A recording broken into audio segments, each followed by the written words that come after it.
Welcome back to Tabletop Assault. I'm Ross, and today I'm going to continue my segments on analysing the Necron Codex. Today I'm going to have a look at Tomb Blades, so another one of our fast attack units, and certainly quite a good one as well. In general, the fast attack slots in Necrons are actually really good. So Tomb Blades are sort of our biker unit, and do have excellent speed and many interesting options in terms of the ways we want to fill them. How this works, I'm going to have a look at the unit in the Codex, have a look at their stats, some of their weapon options and special abilities they do have. After that, I'm going to have a look at loadout suggestions and rules. I'm going to have a look at dynasty codes and stratagem recommendations as well. So with that, let's have a look at the Tomb Blades. Tomb Blades have a mighty 14-inch movement, so that's a huge amount of mobility compared to many of the other units in the Necron Codex. Almost 3 times as fast, which is excellent. A 3+ weapon skill and bliss skill, obviously bliss skill being the main part there, but is still very useful. Strength 4, we're not really worried about. Toughness 5, which is excellent for survivability, with 2 wounds, which is kind of the standard for bikers. Bikes usually give an extra wound and toughness, I believe. Maybe they just give an extra toughness, but an extra toughness and wound in this case than your standard infantry is very welcome. 1 attack, which is fine because we don't really want them in combat. Leadership 10, which is standard for Necron, and a 4+ save, which is a little bit weaker than we'd maybe want. In terms of weapons, you have 3 different loadouts here. I'll speak about them in a bit more detail, but to give you their summary is Gauss Blaster, which is 24-inch rapid fire 1, strength 5, -2 AP, 1 damage. Particle Beamer, which is 24 inches, assault 3, strength 6, 0 AP, 1 damage. And Tesla Carbine, which is 24-inch, assault 2, strength 5, 0 AP, 1 damage. But on rolls of 6s to hit, it's 3 hits instead of 1, which is all kind of handy. You can also, in terms of special rules, you've got reanimation protocols, you have evasion engrams. Your opponent must subtract 1 from hit rolls that target unit in this shooting phase, which is excellent. Never, look down on a unit that has a -1 to hit just in the shooting phase on a bat. So, that's very good for them. Actually, surprisingly excellent, and considering it's just part of the base unit, it is very good. Then you have your sort of upgrade abilities, and these are Shield Veins, which the model with Shield Vein has a save characteristic of 3+. Shadow Loom, a model with a Shadow Loom has a 5+ invul, and Nebula Scope, his models do not receive the bonus to their save for being cover against attacks made by a model with a Nebula Scope. And in terms of them, you may take, Shield Veins, which is your 3+ save, and a model may take Nebula Scope or Shadow Loom, which is you can choose between the cover and ignoring the cover and the invul save. So not a bad unit there. They also fly as well, which is good for bikes as well, and essentially just an excellent, very fast, deadly unit with the right loadout. Speaking of loadouts, let's go into that. Tomb Blades are a strange but very good choice for Necron forces. Why they're strange? Well, they have a high number of weapons and war gear options, as I've discussed there. They allow them a variety of ways to work with damage and also in terms of defense. This is just something you don't often see in the Necron Codex. There's not many, compared to Marines that have so many upgrade options, etc. Necrons don't have that, so it's interesting to see a unit that does have a variety of them. With that, let's go into the sort of loadouts, starting with the weapons. So we'll start with the Particle Caster first. Now the Particle Caster, if you do take that, you only get 1 of them compared to Gauss Blasters and Tesla Carbines, where you get 2 of them on each model. It does give you your 3 shots at strength 6, etc., which is okay, but it is possibly the weakest option on the list. But before, just to say, it is the most cost effective. You get good strength, good amount of shots, however you do not get an AP, which the Gauss Blaster does to shred through armour, and you don't get the potential extra shots like you would with Tesla. I always sort of pass on this. It is what our models are armed with, I believe, which I'm not too happy about, but we did make them years ago. But it is also cheaper. Due to the stronger defense and mobility, I think the other options are rewarding enough options to invest points in to do more damage. If the benefits of Tomb Blades being fast and having that natural -1 to hit, this gives them a lot more options to go, yeah, I'm going to invest the points to take the other weapons. And with that, let's speak about them. So we have the Tesla Carbine. This is what a lot of people like on a loadout of Tomb Blades, which is you get 2 of them, essentially giving you Assault 2 but twice, so it's going to be Assault 4. Strength 5, 0 AP, 1 damage, but 6s cause 3 hits instead of 1.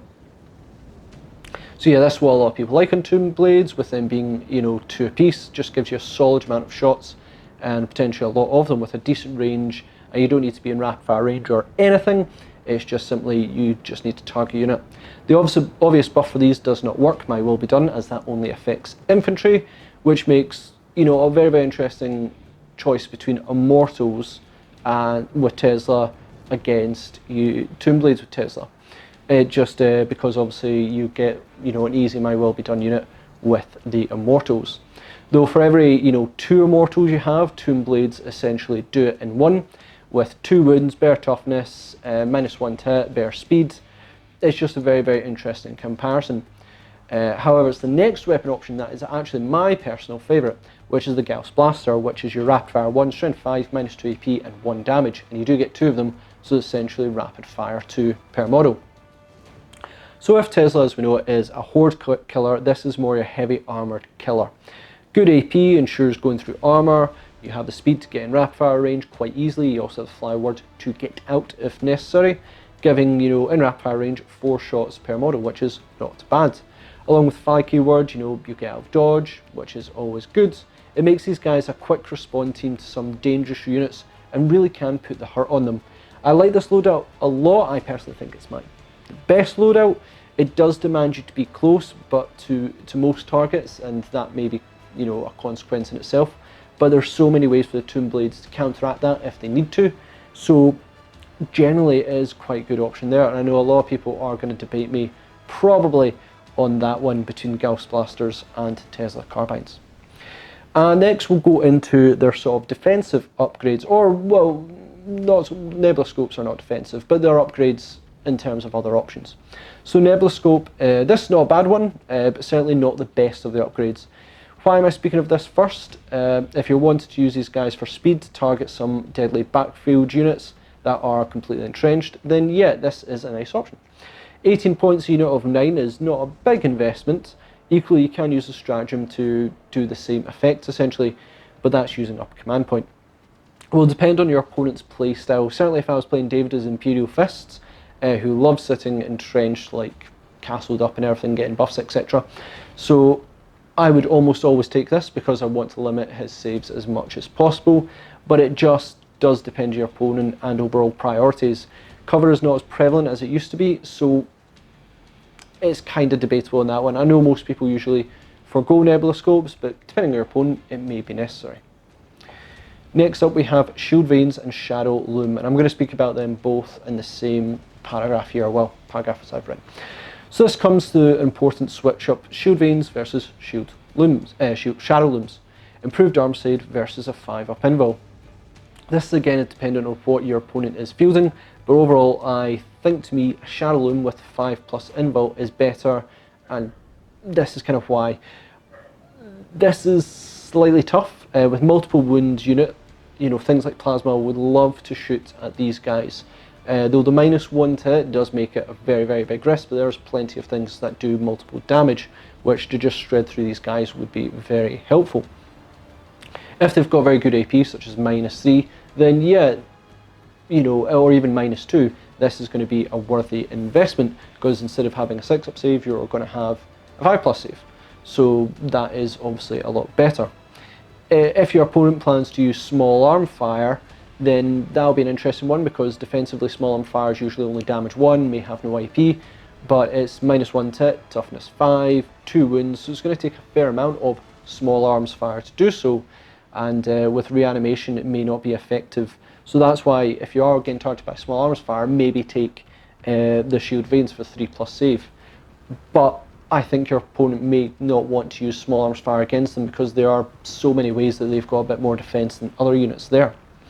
You can also mix up the unit if you want, with some taking Shadow Loom and some taking Shield Veins. I don't believe there's anything that can stop you from doing that. I believe you could even take both, because you know any model may take Shield Veins and any model may take Nebula Scopes or Shadow Looms. So you could, in effect, take both, but that is very, very expensive. Most people would probably take a big unit and then divide them, and then take the wounds on the upgrades that they require. So say it's small arms fire, they may take it on the Shield Veins. Say it is something that's like high AP, then they'd probably take it on the Shadow Looms.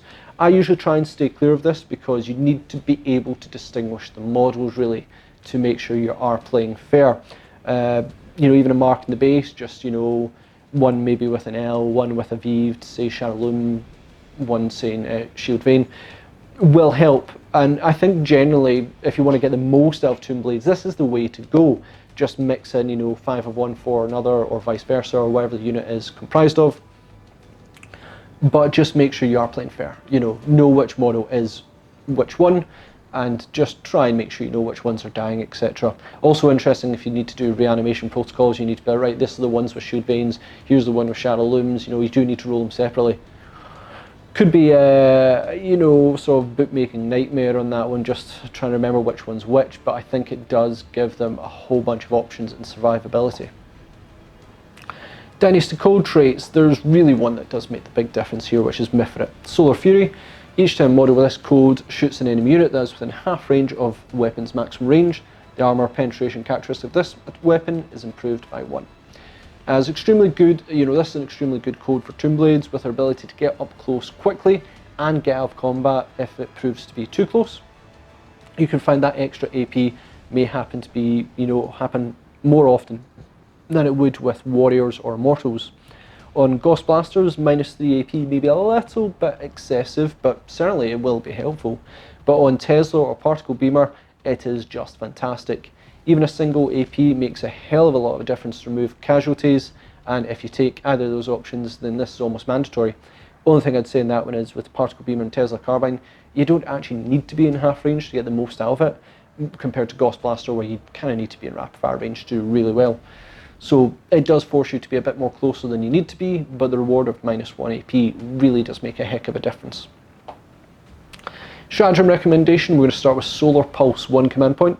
Use the stratagem after a Necron unit from your army has declared its targets in the shooting phase, but before any hit rolls are made. Pick one of your enemy units that your unit is targeting. The enemy does not receive the benefit of cover against your unit's weapons this phase. I sort of talked about this one already. You can roughly fulfill this purpose with a few points using the Nebula Scopes, which ain't bad. But with cover still not being as prevalent in this edition, it's not as useful. It is still useful, but maybe not as useful as it used to be. It's not as necessary. It does make a difference when you are certainly attacking an opponent. It can make a lot more casualties. I've certainly used Solar Pulse in situations and it has been absolutely deadly. I always say this is a good one for range units to keep in the back of your mind. Methodical Destruction, 2 command points. Use this stratagem after a Sutek unit from your army has inflicted an unsaved wound on an enemy unit. Add 1 hit rolls for friendly Sutek units that target the same enemy unit in this phase. A very reliable stratagem and not one to be overlooked. Also the easiest way to get +1 hit on Tesla weapons for Tomb Blades. However, I find this works best against big and deadly things where a few units may be required to take it down. I'm looking at you, Knights. Still a very good one to consider. It sort of works best if you take multiple small units, which is not something Necrons particularly want to do. They sort of want to be big so they can get potential reanimation protocols. So it is kind of an odd one for Necrons. Many armies would absolutely love this stratagem, it'd be absolutely excellent, but it's still an excellent one that to bear in mind and a good way to work Tesla a lot easier. Essentially, hit on 2s and activate on 5s. Lastly, we have Talent for Annihilation, 1 command point. Use the stratagem after a Mithrit unit from your army attacks in the shooting phase.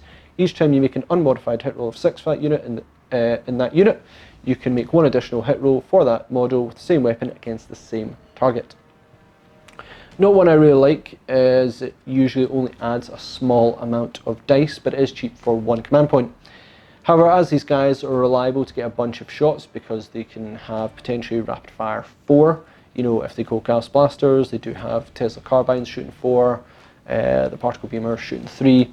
They do put out a heck of a lot of shots, so it is something to really consider, especially with a Gauss or Tesla Carbine. Heck, even Particle Beamer is something to think about. As long as you're kind of in Mithrit range, then you are going to get a little bit more out of it. So yeah, that's my thoughts on Tomb Blades. Certainly a unit that has been upgraded from previous editions. Certainly in 8th, we are now seeing them being used a heck of a lot more.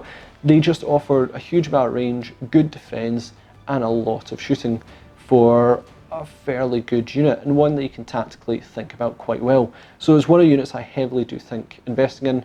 Then again, a lot of the units in the fast attack slots are definitely ones to consider.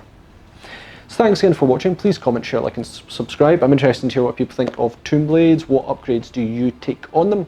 It's very hard for, Necron units that don't tend to have that many upgrades, but Tomb Blades have a plethora of them. So how do you best load them out? Check us out on social media as well, where you can see our upcoming projects, as we're working on a few of them there. And check us out on Patreon as well to help support the channel, bring you more content, because we absolutely love doing so. So thanks again, and we'll see you on another Tabletop Assault Battle Report.